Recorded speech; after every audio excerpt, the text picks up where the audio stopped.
Welcome to Sasi media. Big பாஸ்க்கு அப்புறமா நம்ம நடிப்பு அரக்கன் திவாகரை பற்றி இன்றைக்கி தான் பேச போகிறோம். சமீபத்தில் ஒரு இன்டர்வியூ கொடுத்துருந்தார். அதில் கானா வினோத்தை அவாய்ட் பண்ணணும் அப்படிங்கிற மாதிரி நிறைய விஷயங்கள் சொல்லியிருக்காரு. அதுக்கான காரணம் என்ன, அதுக்கப்புறம் விஜய் சார் கூட டிவிகேல இணையறதை பற்றி பேசியிருக்காரு.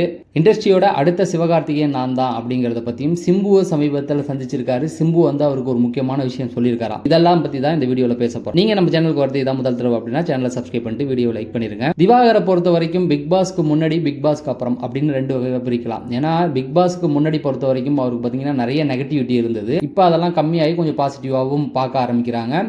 அதுக்கேற்ற மாதிரியும் கொஞ்சம் தன்னை மாற்றிருக்காரு. இப்போ பேசின இன்டர்வியூவில் கூட நிறைய விஷயங்கள் வந்து ஓரளவுக்கு தன்னைத்தானே பெருமையாக பேசிக்காமல் ஓரளவுக்கு வந்து கம்மி பண்ணியிருக்காரு அப்படிங்கிறது நல்லாவே தெரியுது. அதுக்காக முழுசாக கம்மி பண்ணல, ஒரு சில இடங்களில் தன்னைத்தானே அவர் பெருமையாக பேசிக்கிற விஷயங்களும் இருந்தது. முதல்ல எடுத்தவுடனே விஜய் சாருடைய டிவிகே கட்சியில் அவர் இணைய போகிறதா ஒரு மாதிரி செய்திகள் வந்துகிட்டு இருந்தது.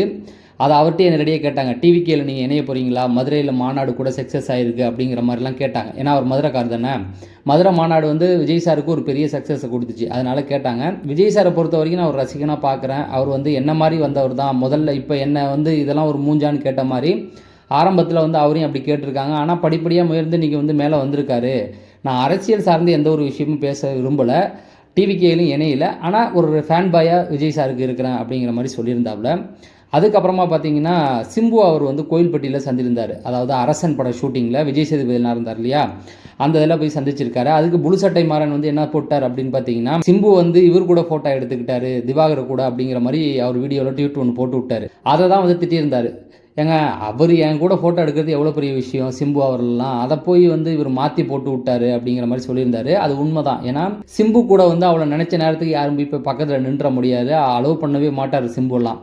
சிம்புவை பொறுத்த வரைக்கும் காலேஜ் படிக்கும்போது ஃபோட்டோ எடுக்க போயிருந்தோம். அப்பயே எங்களெல்லாம் வந்து கண்டுகளை அவாய்ட் பண்ணிட்டு போயிட்டார்ல. சிம்புவை பொறுத்த வரைக்கும் அந்த மூடு தான். அந்த மூடில் வந்து சிலர் பார்க்கணும்னு நினச்சா பார்ப்பார், இல்லைனா அவாய்ட் பண்ணிட்டு போயிடுவார். ஆனால் திவாகரை பொறுத்த வரைக்கும் பார்த்தீங்கன்னா அவரே கூப்பிட்டு தான் ஃபோட்டோலாம் எடுத்திருக்காப்புல. அதுக்கப்புறம் முக்கியமான ஒன்று, கானா வினோத்தை பற்றி வந்து கேட்டிருந்தாங்க. கானா வினோத்தெல்லாம் வந்து எப்படிங்க அப்படின்னு, உங்களை பற்றி நிறையா வெளியில் வந்து பேசுகிறாரு அப்படின்னு. எனக்கு கானா வினோத் மாதிரி 1000 எதிரிகள் இருக்காங்கங்க. அந்த 1000 எதிரிகள்லாம் நான் மைண்டில் வச்சுக்கிறது இல்லை. அவரெல்லாம் அவாய்ட் பண்ண வேண்டிய ஒரு ஆள். என்னை பற்றி பேசி அவர் வந்து பெரிய ஆள் ஆகிக்கிறாரு அப்படிங்கிற மாதிரி போட்டாப்புல. இந்த ஒரு விஷயந்தான் எனக்கு பிடிக்கல. மற்ற 2 விஷயம் கரெக்டாக பதில் சொன்னார். ஏன்னா கானா வினோத்தை பொறுத்த வரைக்கும் அவருக்கு போகிற இடத்துல அவருக்கு இன்டர்வியூவில் கேள்வி கேட்பாங்க. 2 பேருக்கு ஆகலை அப்படின்னும் பொழுது என்ன கேட்பாங்கன்னா அவரை பற்றி தான் கேட்பாங்க. யாருக்கும் ஆகலையோ அவங்கள பற்றி தான். அப்படி கேட்கும்போது அவர் ஒரு சில பதில் சொல்லியிருப்பார். பட் இவர் ஸ்ட்ரெயிட் ஃபார்வர்டாக அவரெல்லாம் அவாய்ட் பண்ண வேண்டியது அவர் என்னை பற்றி பேசுவார். அவர் மட்டும் எனக்கு எதிரி கிடையாதுங்க. அவரை போல் ஒவ்வொரு சீசன்லேயும் எனக்கு ஒருத்தவங்க இருந்தாங்க, அவங்களாம் இருக்கிற இடம் தெரியாமல் போயிட்டாங்க, நான் இருக்கிறேன் அப்படிங்கிற மாதிரி சொல்லிட்டாரு. அது இல்லாமல் கடைசியாக சொன்ன வார்த்தை தான் எனக்கு வந்து ரொம்ப மனவேதனையை கொடுத்துருச்சு. என்னென்னா, நான் வந்து லட்சத்தில் ஒருத்தன். சினிமா நடிகர்களுக்கெல்லாம் தைரியம், சினிமா நடிகர்களை விட எனக்கு வந்து தைரியம் ஜாஸ்திங்க. அவங்கள்ட்ட இல்லாத தைரியம் எனக்கு அதிகம்.